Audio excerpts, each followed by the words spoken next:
मला तर कधी कधी आश्चर्य वाटतं, काही लोक तर असे आहेत की एखाद कोटी खोटारडे लोक मेल्यानंतर ते पैदा झाले असते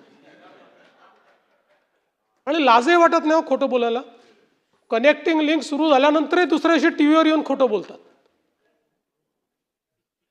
एखाद कोटी, जयंतराव तुम्ही हसू नका, मी तुम्हाला नक्की सांगतो, आपल्याकडे काही हे नाही आहे, पण 1 कोटी खोटारडे मेल्याशिवाय पैदाच नाही होऊ शकत. पण मी तुम्हाला सांगतो, एक लक्षात ठेवा, खरं म्हणजे कनेक्टिंग लिंकचं काय झालंय तर आपण सगळ्यांनी बघितलं, खोटारडेपणा सगळा बाहेर आला. पण त्याच वेळी महायुती सरकारची हिंमत होती म्हणून आम्ही कनेक्टिंग लिंक बांधून दाखवली. ज्यावेळी कोकण रेल्वे बांधायची वेळ आली त्यावेळी असंच लोक म्हणायचे, ही रेल्वे चालू शकणार नाही, ही बांधू नका, इथे दरड कोसळते. पण मधु दंडवते नावाच्या एका व्यक्तीमध्ये हिंमत होती, त्यांनी सांगितलं बांधणार, आणि ती बांधली. बांधल्यानंतर जवळपास 15 वर्ष दरवर्षी दरड कोसळायची, पण त्या प्रत्येक वर्षी आपण शिकायचो आणि त्या ठिकाणी काही ना काही काम करायचो आणि ती दरड कोसळणं बंद करायचो. आज विचार करा, या भीतीने जर कोकण रेल्वे तयारच केली नसती तर काय अवस्था राहिली असती. आणि म्हणून ही जी मिसिंग लिंक आहे, या मिसिंग लिंकचा इतिहासही असाच आहे. ज्यावेळी मागचं आघाडीचं सरकार होतं, त्या आघाडीच्या सरकारमध्ये या मिसिंग लिंकच्या संदर्भातला प्रस्ताव तयार झाला आणि त्या सरकारच्या माननीय मुख्यमंत्री महोदयांनी 2 पानी नोट लिहून 14 कारणं सांगून ही मिसिंग लिंक करता येणार नाही अशा पद्धतीनं फाईल बंद केली.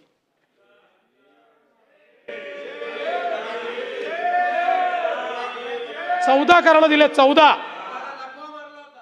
पण लक्षात ठेवा, गिरते हैं शेरे सवार ही मैदाने जंग में, गिरते हैं शेरे सवार ही मैदाने जंग में, वो तिफल क्या गिरे जो घुटनों के बल चले. आणि आम्ही निर्णय केला, हा निर्णय केला, अधिकाऱ्यांशी बोललो, एक्सपर्टशी बोललो, त्यांचं म्हणणं होतं शक्य आहे, हे आपण करू शकतो, आणि आपण ते करून दाखवलं आणि कनेक्टिंग लिंक तयार झाली. ही नुसती लिंक नाही, इंजिनिअरिंग मार्वल तयार झालं. जगातला सगळ्यात मोठा बोगदा, सगळ्यात रुंद बोगदा जगातला,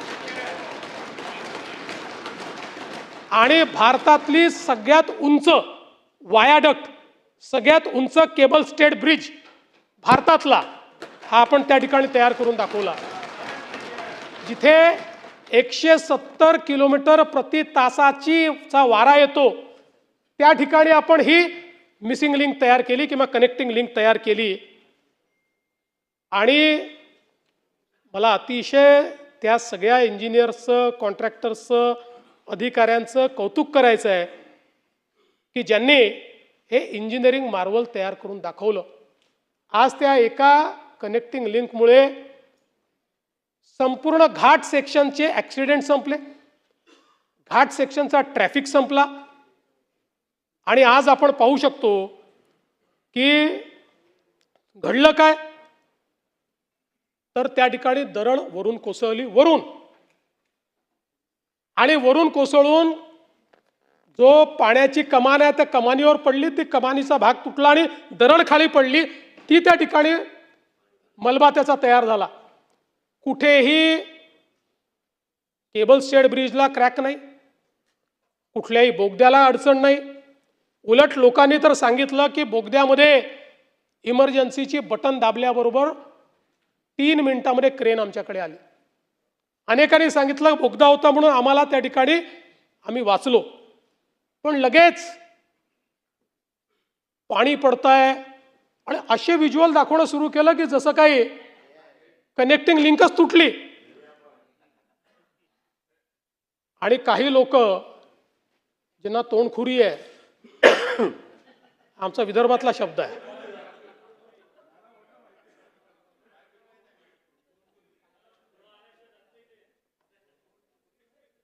ते असे सुरू पडले की जणू काही 7,000 कोटी पाण्यात गेले. जयंतराव, 18 तासामध्ये ट्रॅफिक सुरू झाला. यांच्या थोबाडावर टिचून. आणि सवाल हा नाही आहे, अरे देवेंद्र फडणवीसला शिव्या द्या, त्याला सवय आहे, शिव्या प्रूफ आहे मी.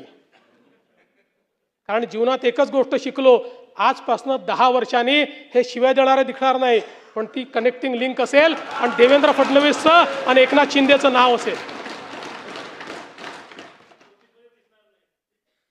पण माझा आक्षेप या गोष्टीला आहे, मला बदनाम करा पण महाराष्ट्राला बदनाम करू नका.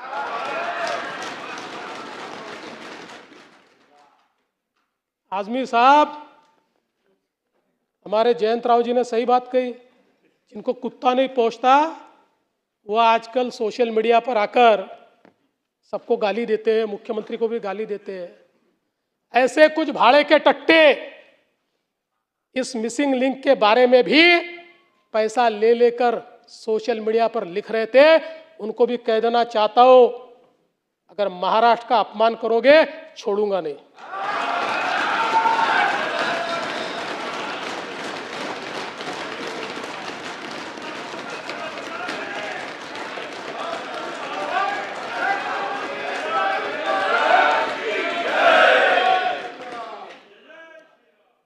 अध्यक्ष महोदय, या घटनेने देखील आपल्याला काही गोष्टी शिकवल्या की पाण्याचा प्रवाह कसा बदलू शकतो, दरड कशी कोसळू शकते.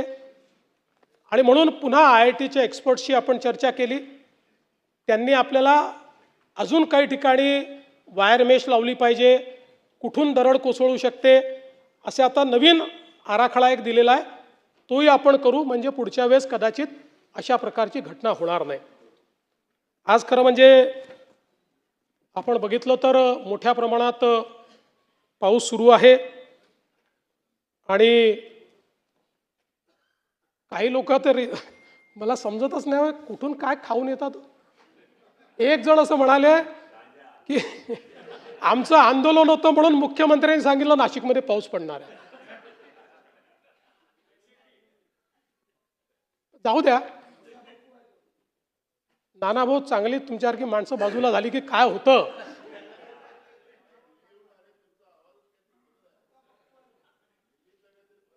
नाही नाही, काय नाही. पण मोठ्या प्रमाणात आज नाशिकला पाऊस चाललेला आहे. जवळपास त्र्यंबकलाही 252 mm पाऊस तिथे पडला आहे. पण सगळ्यात जास्त जी परिस्थिती आज आपल्याला गंभीर दिसते ती विशेषतः वसई विरारची परिस्थिती आपल्याला तिथे गंभीर दिसते.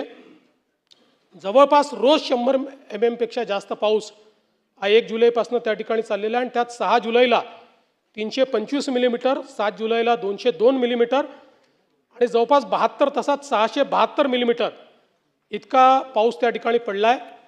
तिथे NDRF आणि SDRF दोन्हीच्या ज्या कंपन्या आहेत त्या ठिकाणी ठेवलेल्या आहेत. सगळ्या मोबाईल कंपन्यांची चर्चा करून, कारण मोबाईलचं नेटवर्कही तिथे गेलं आहे, कारण तो जो मोबाईल कंपनीचं इन्फ्रास्ट्रक्चर आहे ते डॅमेज झालेलं आहे, ते देखील ठीक करण्याचं काम चाललेलं आहे. विशेषतः जे आपलं इलेक्ट्रिसिटीचं इन्फ्रास्ट्रक्चर आहे ते मोठ्या प्रमाणात डॅमेज झालेलं आहे. त्यामुळे काही भागांमध्ये जाणीवपूर्वक लाईन बंद करावी लागलेली आहे, ती आपण लवकर रिस्टोअर करतो आहोत. काही भागांमध्ये इमर्जन्सी अशा पद्धतीनं त्या ठिकाणी आपल्याला काही काम करावं लागणार आहे, ते काम देखील सुरू केलेलं आहे. कोकण क्षेत्रातल्या या सर्व विशेषतः प्रभावित जिल्ह्यांमध्ये तातडीच्या जिल्हाधिकाऱ्यांना आपण निधी देखील दिलेला आहे, कारण काही भागांमध्ये अगदी लोकांना जेवण देण्यापासून देखील काम करावं लागणार आहे. तर त्याकरता जो काही निधी आहे तो निधी देखील या ठिकाणी आपण हा दिलेला आहे. माननीय अध्यक्ष महोदय,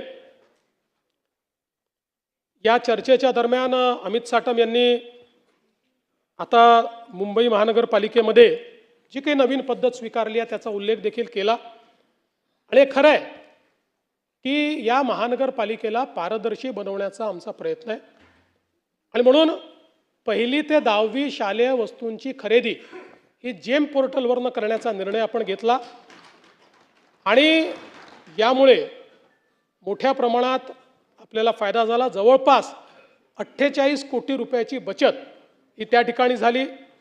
माहिती तंत्रज्ञान विभागाच्या 8 निविदा या जेम पोर्टलचा वापर केला तर 25 कोटी रुपयाची बचत त्या ठिकाणी झाली आणि वेगवेगळ्या प्रकारे हे जे काही कार्य आज महानगरपालिकेमध्ये चाललेलं आहे त्याच्यामध्ये एक महानगरपालिकेने निर्णय घेतला की हे जे बिनाकारण फुगवलेले टेंडर्स, खूप अबाऊ टेंडर्स 10%, 15%, 20% हे स्वीकारायचे नाहीत आणि मग या दृष्टीने काही निविदा देखील अशा होत्या की ज्याचा नीट त्या ठिकाणी विचार करून जवळपास 1032 कोटीच्या निविदा या रद्द करण्यात आल्या, ज्यात कॉन्क्रीट रोड होते, ज्यात GFRC सुरक्षा जाळी होती, काही प्राणी संग्रहालयाचे विषय होते की ज्याच्यामध्ये इन्फ्लेटेड अशा प्रकारचे एस्टिमेट्स होते, ते टेंडर या ठिकाणी रद्द केले आणि रस्ते बांधणी दुरुस्ती, इमारत बांधकाम दुरुस्ती, पर्जन्य जलवाहिन्या बांधणी, पूल बांधणी, पाणी पुरवठा, मलनिस्सारण, जलअभियांत्रिकी, दवाखाने, भांडारे या संदर्भात विकास कामाच्या कार्यादेश जे आपण देतो ते आता सॅप प्रणालीच्या माध्यमातून देणं सुरू केलं, जेणेकरून कंप्लीट त्याच्यावर नियंत्रण ठेवता येईल आणि त्याचं रिअल टाईम ऑडिट हे करता येईल। निवड झालेले जे काही कामं आहेत या कार्यादेशांमध्ये स्थळ पाहणीचा अहवाल आणि त्याची जे काही कुठल्या तारखेपर्यंत करायचं आहे, त्याचे काय बेंचमार्क्स आहेत, या सगळ्या गोष्टी याच्यामध्ये नमूद केलेल्या आहेत। त्यामुळे रेडीली त्या ठिकाणी आयुक्त आणि महापौर आणि सगळ्या प्रशासनाला त्या संदर्भातली सगळी माहिती मिळेल की कुठलं काम चाललेलं आहे, ते किती दिवसात पूर्ण करायचं आहे, त्याचे टप्पे काय आहेत, त्याच्यावर काय एस्टिमेट दिलेला आहे, त्या ठिकाणी किती कामगार ठेवले पाहिजेत, अशा सगळ्या गोष्टी या ठिकाणी केल्या आहेत। एकच उदाहरण देतो, आपल्याला माहिती आहे की मुंबईकरांची पाण्यासाठीची जी गरज आहे ती 4665 दशलक्ष लिटर आहेत।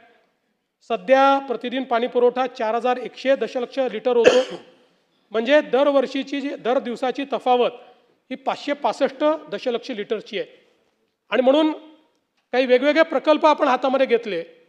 त्यातला गारगाईचा प्रकल्प हा सगळ्यात सोपा प्रकल्प होता, पण अनेक वर्षापासून त्याला फॉरेस्टची मान्यता मिळत नव्हती। जवळपास 3 वेळा फॉरेस्टने ती मान्यता रद्द केली। इथनं ग्रेडियंटनी पाणी मुंबईला मिळणाऱ्या जवळपास 500 दशलक्ष लिटर प्रतिदिन आपण त्यातनं मार्ग काढला आणि फॉरेस्टशी चर्चा करून याला फॉरेस्टची मंजुरी मिळवली, याचं टेंडर देखील केलं आणि मी महानगरपालिकेचं अभिनंदन करेन की महानगरपालिकेने वाटाघाटीच्या माध्यमातून जे काही टेंडर आलं होतं ते टेंडर त्या ठिकाणी जो काही कॉस्ट होती त्या कॉस्टमध्ये जवळपास 270 कोटी रुपयाची बचत केली। 270 करोड, 270 कोटी रुपयाची बचत त्याच्यामध्ये केली आणि 2029 मे पर्यंत हे काम पूर्ण होणार आहे आणि मुंबईला 500 MLD पाणी अधिकचं मिळणार आहे। यासोबत आपल्याला कल्पना आहे, आता पाऊस आल्यामुळे थोडा जीवात जीव आला, तर मुंबईच्या पाणी पुरवठा करणारी जी धरणं होती यात 10% देखील पाणी राहिलं नव्हतं आणि म्हणून निसर्गाचं चक्र बदललेलं आहे। या बदललेल्या चक्रामध्ये आपल्याला कधी अशा इव्हेंटला सामोरं जावं लागेल हे सांगता येत नाही आणि म्हणून डिसॅलिनेशन यामध्ये मनोरीला 400 दशलक्ष लिटरचं डिसॅलिनेशनचं काम या ठिकाणी दिलेलं आहे। यामध्ये पहिला टप्पा 2029, दुसरा टप्पा 2030 पूर्णत्वास येईल। वर्सोवामध्ये 200 दशलक्ष लिटरचं डिसॅलिनेशन निक्षारीकरणाचा प्रकल्प आहे। असं दोन्ही मिळून 2030 सालापर्यंत 1000 दशलक्ष लिटर म्हणजे 1000 MLD डिसॅलिनेटेड पाणी हे मुंबईला उपलब्ध असेल। म्हणजे अशा प्रकारच्या एखाद्या इव्हेंटमध्ये जर आपल्याला त्या ठिकाणी पाणी कमी पडलं किंवा धरणं भरली नाहीत तरी मुंबईमध्ये अडचण येणार नाही असा प्रयत्न आहे. मुंबईमध्ये ब्रिटिशांच्या काळापासनं 3 महासंतुलन जलाशय आणि 27 सेवा जलाशय उपलब्ध आहेत. आता त्यातल्या 2 जलाशयांचं नव्याने काम हे त्या ठिकाणी करण्यात येत आहे. काही जलकुंभांचं काम करण्यात येत आहे. त्यामुळे एकूणच जी मुंबईची पाणी पुरवठा सिस्टीम आहे हिचं रिवॅम्पिंग करण्याचं काम हे मोठ्या प्रमाणात चाललेलं आहे. 2022 साली ज्यावेळी पुन्हा या महाराष्ट्रामध्ये महायुतीची सत्ता आली त्यानंतर माननीय शिंदे साहेबांच्या नेतृत्वामध्ये महानगरपालिकेमध्ये आम्ही एक निर्णय घेतला आणि दरवर्षी त्या रस्त्याचं डांबरीकरण करायचं. आम्ही नागपूरमध्ये प्रयोग केला आणि नागपूरमध्ये जे रस्ते कॉन्क्रीटचे केले 40 वर्ष झाले, आता 30 वर्ष झाले. पहिला ज्यावेळेस मी महापौर होतो त्यावेळेस जे रस्ते केले तेव्हापासून आम्ही जवळपास आता 60% 70% रस्ते कॉन्क्रीटचे केले. 30 वर्षात एक नवा पैसा त्याच्यावर खर्च झाला नाही, एक खड्डा त्याच्यावर पडला नाही. म्हणून मुंबईमध्येही जिथे इतका पाऊस पडतो, पावसाचं आणि डांबराचं नातं हे विळ्या भोपळ्याचं नातं आहे आणि म्हणून खऱ्या अर्थाने इथे कॉन्क्रीट रोडची आवश्यकता होती आणि म्हणून मुंबईच्या रोडच्या कॉन्क्रिटीकरणाचा निर्णय आपण घेतला. 2 टप्प्यांमध्ये आपण याचं काम सुरू केलं. जवळपास रस्त्यांची लांबी ही 2050 किलोमीटर आहे. त्यापैकी 1200 किलोमीटरचं काम हे पूर्वी त्या ठिकाणी पूर्ण झालं होतं आणि जवळपास आत्ता नव्याने आपण 575 किलोमीटरचं काम पूर्ण केलं आणि 138 किलोमीटरचं काम सुरू आहे. म्हणजे जवळपास हा प्रकल्प पूर्ण झाल्यानंतर 1200 किलोमीटरपैकी 1913 किलोमीटर 2050 किलोमीटरपैकी 1913 किलोमीटरचे रस्ते म्हणजे 95% रस्ते हे मुंबईमध्ये कॉन्क्रीटचे रस्ते असतील, ज्याच्यावर आपल्याला खड्डे पडणार नाही, वारंवार त्या ठिकाणी काम करावं लागणार आहे. टप्पा 1 मध्ये 89% काम झालेलं आहे. डिसेंबर 2026 पर्यंत 1 ची मुदत आहे. टप्पा 2 मध्ये 73% काम झालं आहे, ज्याची नियोजित मुदत ही मे 2027 आहे. दोन्ही टप्पे मिळून 81% प्रगती आहे आणि मे 2027 पर्यंत हे दोन्ही प्रकल्प पूर्ण करण्याचा आमचा प्रयत्न आहे. याचा परिणाम काय आहे तर 2023 मध्ये आपल्याला रस्त्याचे खड्डे, मुंबईतल्या रस्त्याचे खड्डे बुजवण्याकरता 203 कोटी रुपये लागले होते. 24 मध्ये ते 164 कोटी झाले, 25 मध्ये ते अजून कमी 97 कोटी झाले आणि 2026 मध्ये फक्त 45 कोटी रुपये लागले. म्हणजे 203 कोटीवरनं आपण 45 कोटीवर आलेलो आहोत आणि पुढच्या काळात याहीपेक्षा कमी पैसा आपल्याला लागेल. आणि अर्थातच मुंबईमध्ये रस्ते की खड्डे वगैरे असे काही जे काही आपल्याला पूर्वी बातम्या पाहायला मिळायच्या, बहुतांश मार्गांवर अशा बातम्या आपल्याला त्या ठिकाणी पाहायला मिळणार नाही. आपल्याला कल्पना आहे की अनेक उड्डाणपुलाची कामं या ठिकाणी आता सुरू आहेत, जी अंतिम टप्प्यात आहेत. जे फ्लायओव्हर भायखळा येथील वाय ब्रिजशी जोडण्यासाठी केबल स्टेड फ्लायओव्हर आहे, आपण जर जाताना बघत असाल तर अंतिम टप्प्यामध्ये तो आहे. महालक्ष्मी रेल्वे स्थानकाजवळ रेल्वे रुळाजवळ केबल स्टेड ब्रिज आहे. बोरीवली येथील कोरा केंद्र उड्डाणपूल केबल स्टेड तंत्रज्ञानावर या पुलाचा विस्तार चाललेला आहे. अंधेरीतील जेव्हीपीडी जंक्शन जुहू सर्कल उड्डाणपूल, मालाडमधील मडबेट आणि अंधेरीतील वर्सोवा यांना जोडणारा मड वर्सोवा केबल स्टेड पूल, ज्याच्यामुळे खूप मोठी फेरी ही त्या ठिकाणी वाचणार आहे, वेळही वाचणार आहे आणि ट्रॅफिकही मोठ्या प्रमाणात कमी होणार आहे. माहीममध्ये सेनापती बापट मार्ग ते वांद्रे पूर्व उड्डाणपूल, ABS मार्गावरील कुर्ला पश्चिममधील कल्पना टॉकीज ते घाटकोपर पश्चिमेतील पंकेशा बाबा दर्ग्यापर्यंतचा उड्डाणपूल, घाटकोपर मानखुर्द लिंक रोडला सायन पनवेल हायवेवरील T जंक्शनशी जोडणारा फ्लायओव्हर जे आर्म्स आहेत ते आर्म्स त्या ठिकाणी आपण तयार करतो. पश्चिम द्रुतगती मार्गावरील रेल्वे उड्डाणपुलाचं रुंदीकरण चाललेलं आहे. गोरेगाव मुलुंड हा जो काही आपला या ठिकाणी जोड रस्ता आहे, टनेल आहेत, ज्याच्यामुळे 90 मिनिटाचा वेळ हा 25 मिनिटाला येणार आहे. ईस्ट वेस्ट कनेक्टिव्हिटीमध्ये आपल्याला माहिती आहे की ठाणे आणि बोरिवली आणि गोरेगाव ते मुलुंड ह्या 2 कनेक्टिव्हिटी अशा होत आहेत की ज्याच्यामुळे या मुंबईमध्ये ईस्ट वेस्ट कनेक्टिव्हिटीचा जो एक मेजर प्रॉब्लेम आहे तो पूर्णपणे आपण दूर करू, ज्यातनं मोठ्या प्रमाणात आपले रस्ते जे आहेत ते या ठिकाणी डिकंजेस्ट होतील. यासोबत आपल्याला कल्पना आहे की मुंबईचा 60% ट्रॅफिक हा वेस्टर्न एक्सप्रेसवेवरनं जातो. वेस्टर्न एक्सप्रेसवेला डिकंजेस्ट करण्याकरता आपण त्या ठिकाणी प्रयत्न सुरू केला.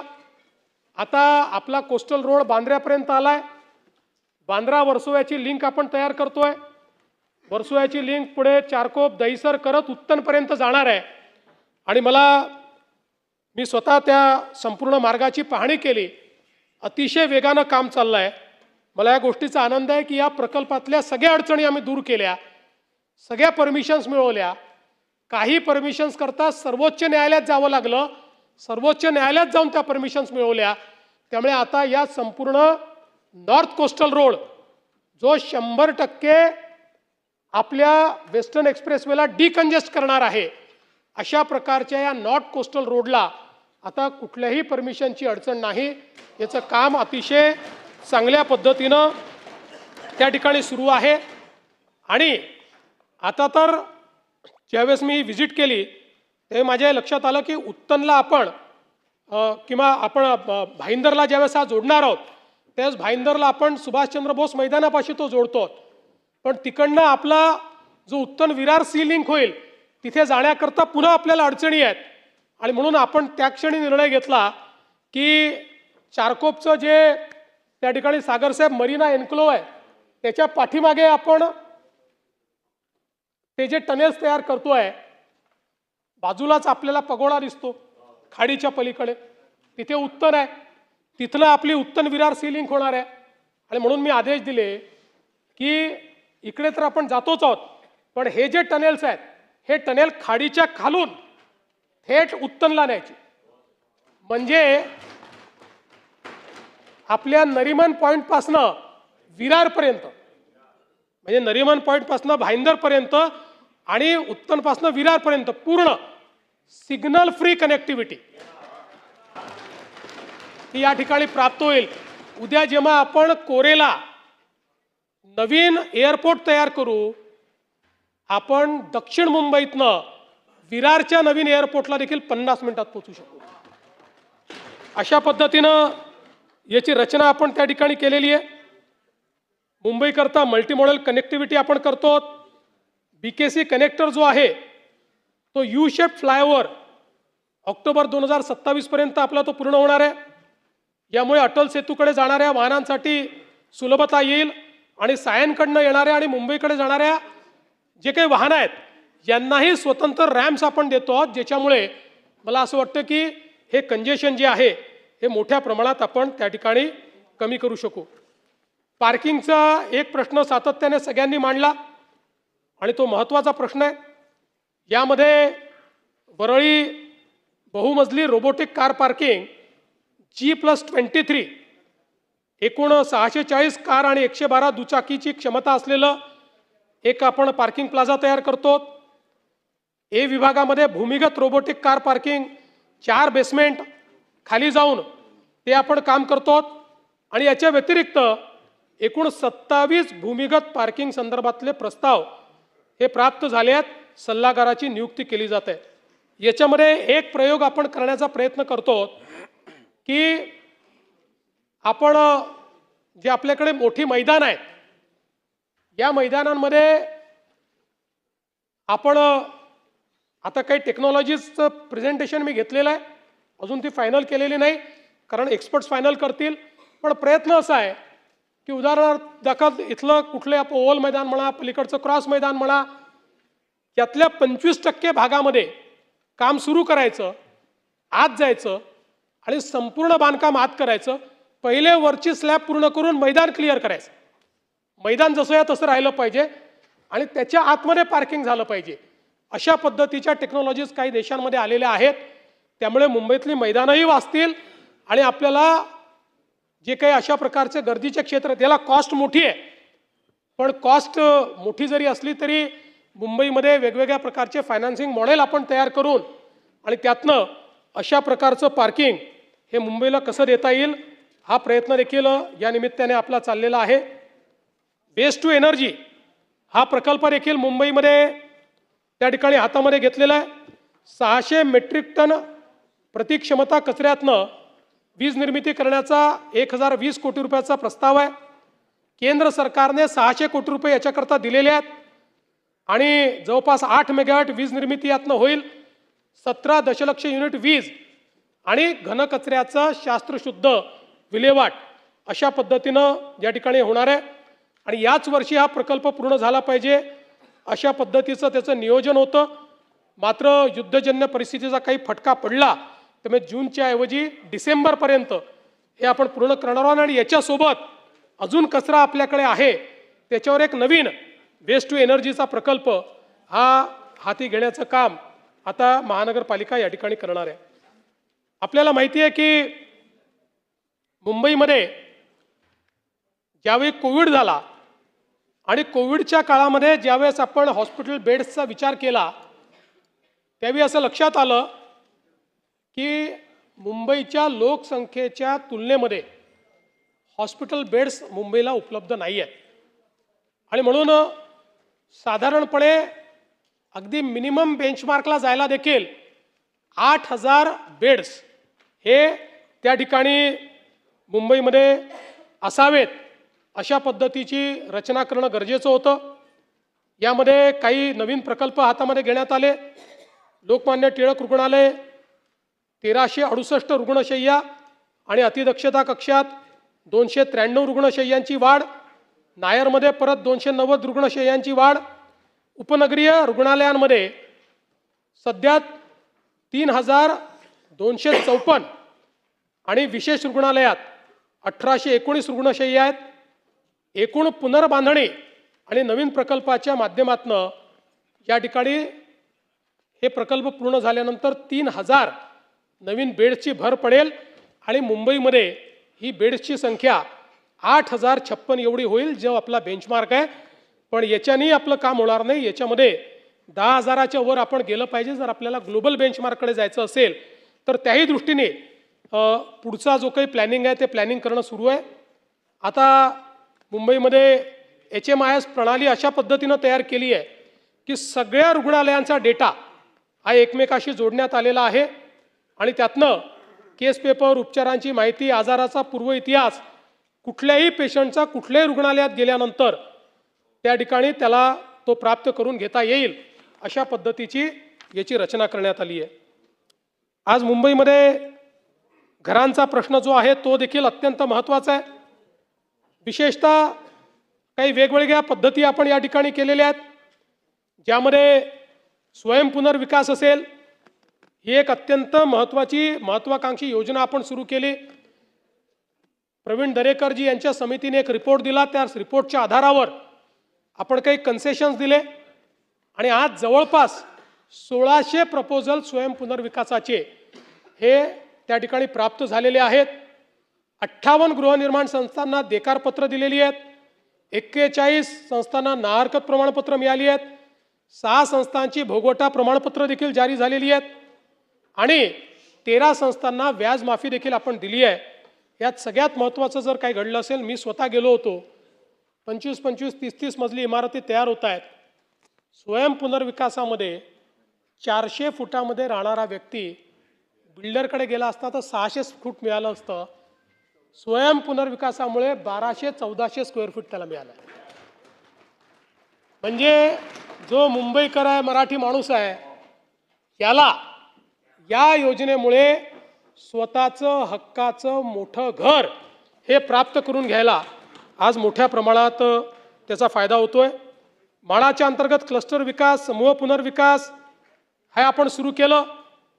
अभ्युदयनगर काळा चौकी असेल, PMGP जोगेश्वरी पूर्व EPC असेल, मोतीलाल नगर गोरेगाव असेल, कामाठीपुराचा पुनर्विकास असेल अमीनभाई, GTB नगरचा पुनर्विकास असेल, SVP नगरचा अंधेरी पश्चिमचा असेल, आदर्श नगर वरळी असेल, वांद्रे रिक्लेमेशन, आरामनगर, रामकृष्ण नगर खार, ओल्ड MHB बोरीवली हे जुन्या वसाहती आहेत.